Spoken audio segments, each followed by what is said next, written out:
honey, I'm hot today. Lifesaver, thank you. Yeah, right here. Hey, Helen, you want me to lose my voice? You got enough there? Oh, yeah, that's it.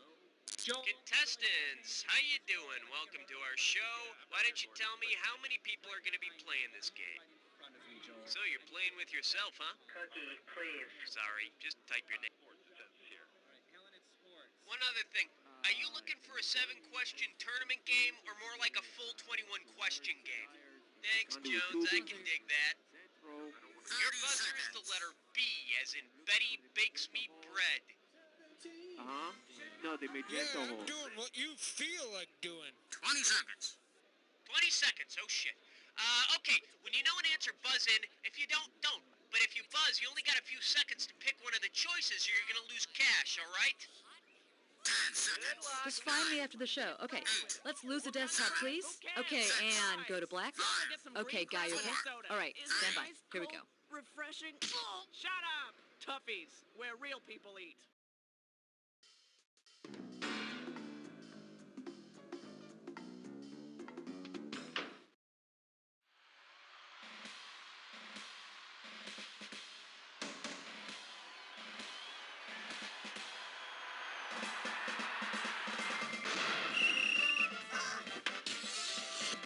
It's time for the show where high culture and pop culture collide.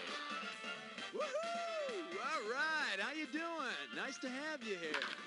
Hey, just you and me for this show, huh? All right, let's rock and roll. We're number one! We're number one! Here's the category. Baseball and Labor Day. You get this one right, you got $2,000 coming at you. All right, get yourself set. It's time. Let's say you get pregnant at the Major League Baseball All-Star Game. Assuming your pregnancy is of normal length, when you go into labor, you'll be able to watch what? The World Series, the Summer Olympics, the Super Bowl, or the NBA playoffs? 9 months from July would put you in April, which is when the NBA playoffs start. Guess you earned yourself a playoff berth. Hello, 1-2. How about it? Down! Question 2! The category is Blood Fist 12, Forced to Fry. Right here, $1,000 for a right answer. Get your eyes focused on the screen. Here we go. If Bruce Lee were preparing some vegetables for a tasty stir fry and were left without a knife, which of the following would be the most appropriate alternative? Flojo, Dojo, Hojo, or Chuto?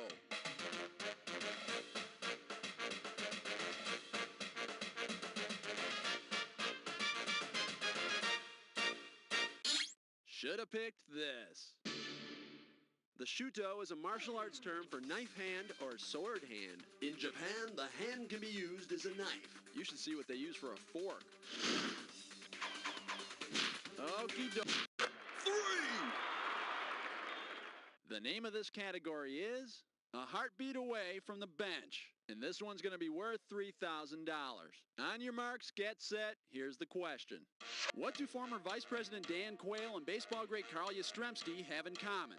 Being struck by a bat at a Major League game, being in the Little League Hall of Excellence, appearing on Murphy Brown, or winning the Heisman Trophy? Both Dan and Carl have been inducted into the Peter J. McGovern Little League Hall of Excellence. Finally, a group of people who admit to voting for Dan Quayle. All right, come on. 4! And the category is Give him to Dizzy. He'll eat anything. This question's worth $2,001 bills. Ready on the trigger? Pull. If St. Louis Cardinals pitcher Dizzy Dean had come out with his own breakfast cereal, which slogan would have best utilized his well-known saying? Baseball been very, very good to me. Breakfast ain't over till it's over. It ain't bragging if it tastes good, or nice guys finish breakfast last. No, that's Roberto Clementi's cereal, with sweet marshmallows shaped like flying baseball bats. And let's see the correct answer. One of Dizzy Dean's famous quotes is, "It ain't bragging if you can do it." Yeah, that Dizzy never tried to hide his wrongful grammar. Okay. Here they come spinning out of the turn. It's question 5. By a nose. The category is She's Got a Ticket to Ride. 1,000 bucks for a right answer. Wipe off your finger and get it ready. Let's get busy. Which of the following Indy 500 Rookies of the Year? Lynn St. James, 1992's Indy 500 Rookie of the Year. I hear the reason she won was because all the guys were too macho to stop and ask for directions. How about it? Uh-oh, Miss Butt-Tit Slime Chore. It's time for a ticklish Tesco.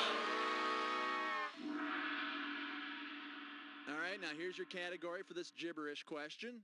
Soviet cities and alcohol. The opening value is 5,000 clammies. Okay, now remember you don't have a lot of time here, so the less time you take, the more money you make. Okay, comrades, tell me, what does this rhyme with? Don't let the punctuation fool you. Who? Kiev? A beer?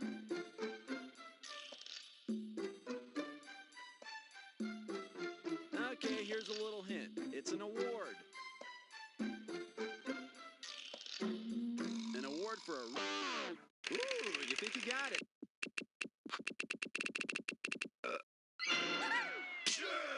I'd like to present you with this award for Who Kiev a Beer. And I'd like to present you with some cashola. Okie dokie. Tag team naked skydiving tonight at 7. And this category is, if the FDA says we can eat it, then it must be okay. All right, $3,000 is riding on this one. Hang on tight. Here we go. If you were frying up some low-fat snacks and replaced the fat substitute Olestra with Balestra, what would be the best name for your tasty diet treats? Double Dutch Rope Twists, Baked Pool Cue Crunchers, Greyhound Whisker Biscuits, or Jumpin' Lunge Saber Crisps?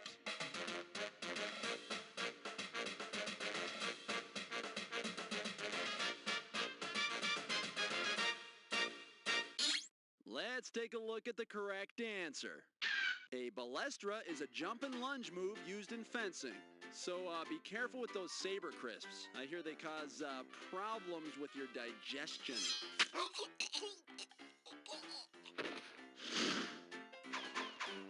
Category 2, 4, 6, 8. Question 8 is jailbait. Go 8. All right, let's see what we're doing here. The sound of losing. Okay, 2,000 bucks is coming your way if you get this one. Remember in The Sound of Music how Julie Andrews and the Von Trapp children rode their bikes through the beautiful countryside and sang at the top of their lungs? Well, say the Von Trapp children are competing in the Tour de France. If Brigitte Von Trapp falls so far behind that she has to drop out, which of the following vehicles will pick her up? The Sag Wagon, the Lazy Train, the Loser Cruiser, or the Bum Mobile?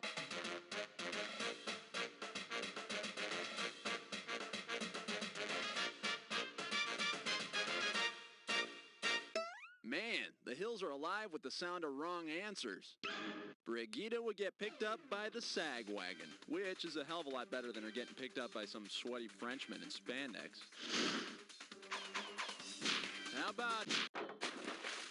The German judge gives a 9. The category behind this question is, so what if I don't have a thumb? Oh yes, this one's worth 3,000 bananas. Everything in place? Because here she comes. If legendary Major Leaguer Brooks Robinson had enough arms to wear all his gold gloves, Brooks won a record 16 Gold Glove awards. But more impressive than that was the cloudy black ink he released whenever there was a runner on third. All right, come on. 1, 2, 3, 4, 5, 6, 7, 8, 9, 10. And the category is, hell no, we won't take millions of dollars. Okay, this might be a toughie. It's worth 3,000 bucks. Okay, we all know that in baseball it's 3 strikes and you're out, right? As of 1996, if the Baseball Players Union has had a strike counted against them for every time they've been on strike, how many outs do they have? No outs, 1 out, 2 outs, or 3 outs, the inning is over.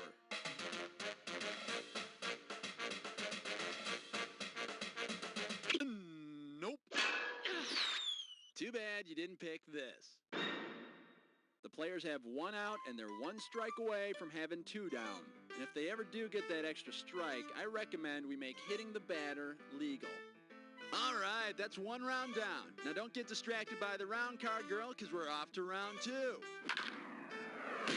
All right, we're in round 2 now, so all the questions are going to be worth double the money. Got it? Great, let's go. Okay, pick it. U-G-L-Y, you ain't got no alibi, 11. here's your category. If baseball owners really wanted the fans back, and if you can figure this one out, I can pay you $4,000 bucks. Okay, listen up. Let's assume you're at a Chicago Cubs game. It's Fan Appreciation Day, and every member of the crowd gets $1,000 bucks for each run the Cubs get. The visiting team never shows up and forfeits the game. How much? $9,000. The score of a forfeited game is 9-0. And considering the Cubs rarely score 9 runs in a game, this works out well for everybody. Category. Uh-oh, press futz mitts grime bore. Once again, it's time for a Knickerclish Rescue. Your category for this gibberish question is vanity pictures. And if you're really fast, you can get up to $10,000 bucks for this gibberish question. Now you're going to have about 30 seconds to solve this puzzle, but I'll be taking a little bit of money away every second and a half. Okay, listen up and tell me what phrase this rhymes with. Set for headshots, mirror.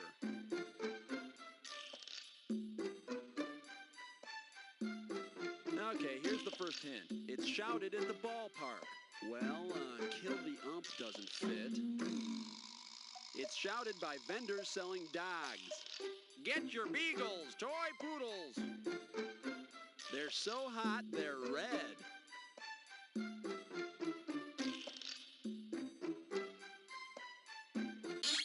Hot dogs, set for headshots, mirror.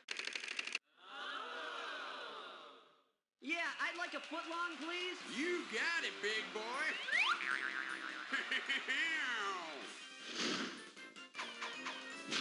Okie doke. The thrill of victory, the agony of 13. This one's gonna be, it's Wilbur's fault I lost. A right answer will get you 2 G's for this question. All right, let's get this ball rolling. Suppose Mr. Ed is competing in the Olympics 3-day equestrian event. There's no wagon pulling in the 3-day event. Besides, Mr. Ed's a noble creature, not some beer-swilling Clydesdale. How about it? Him? All sports, all the time, you're tuned to 14. The category, Can't Buy Me Love, but our reunion CD is on sale. You get this toughie and I'll give you $6,000. All right, pay attention. Here comes the question.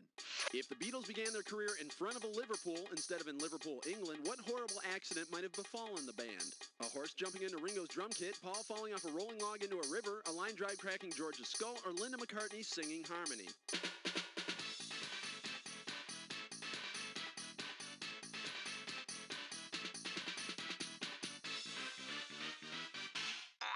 Here's what you should have guessed. A Liverpool is a fence used in horse jumping events that has water at its base. And what's worse, Ringo and the horse would have to fight over who could play better. Get back, horsey. All right, come. Love 15. Here's the category. Fairly important moments in history. And this is $4,000 here. Okay, coming at you. Heads up. Career choices aside, which of the following could have caught the NFL's first legal forward pass? Henry David Thoreau, John Hancock, Timothy Leary, or Albert Einstein? The forward pass was introduced in 1906, and at 27, Einstein would have been in his prime playing shape. But whatever you do, don't send them out for a bomb.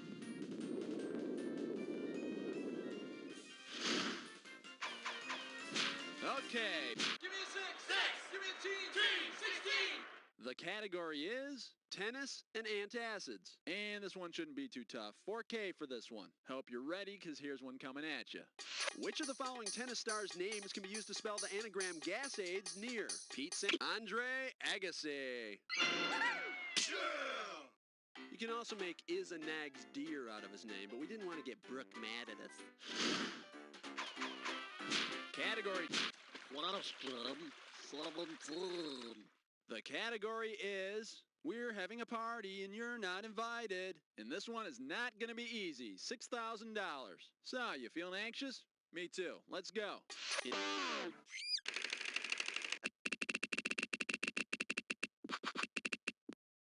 No way. All right, I'm going to give it to you, but I think there's some cheating going on around here.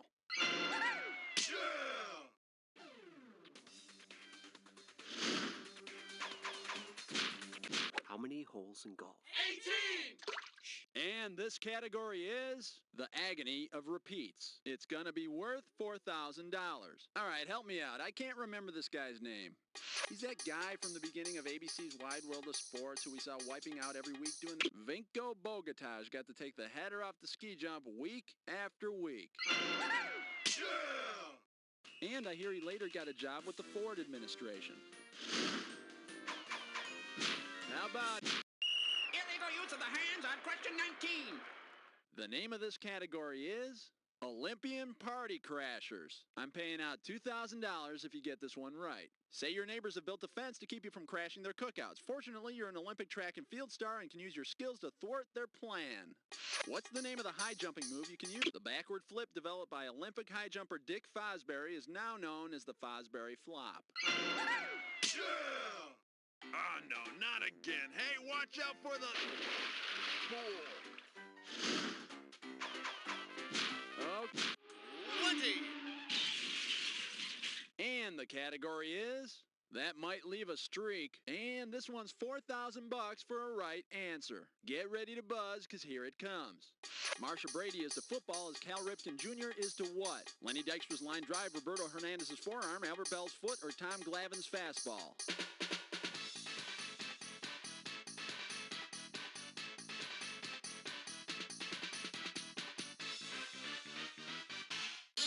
And here's the right answer.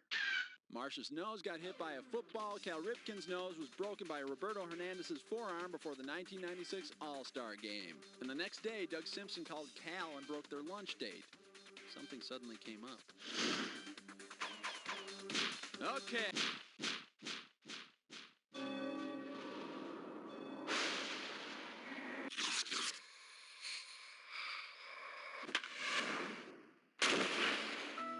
It's the Jackaroony Attackaroony. Buzz in when two words match and I'll give you $2,000. Buzz in when they don't match and I'll take away $2,000. And remember, it's not any old match we're looking for. Remember the clue. It's the one that fits this clue. Here's my number. Hope the attack doesn't have your number.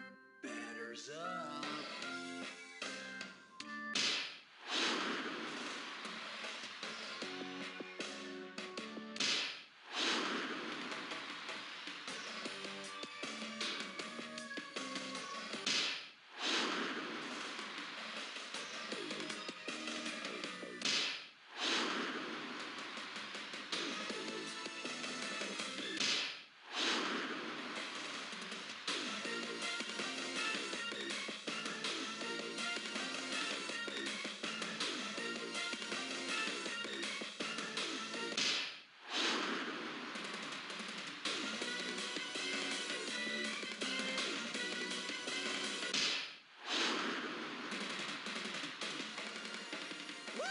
Shooting, Tex, you made that look easy. Let's see your score. That's the game. Well, you kicked butt. There's no two ways about it. Of course, it's not like you had any competition to make it a real challenge, but that's not the point. The point is... You don't know Jack. Okay, great show, everybody. Cue commercials, thank you, and Cookie, what's the story with the contestants? All right, if you want to play again, you just gotta let me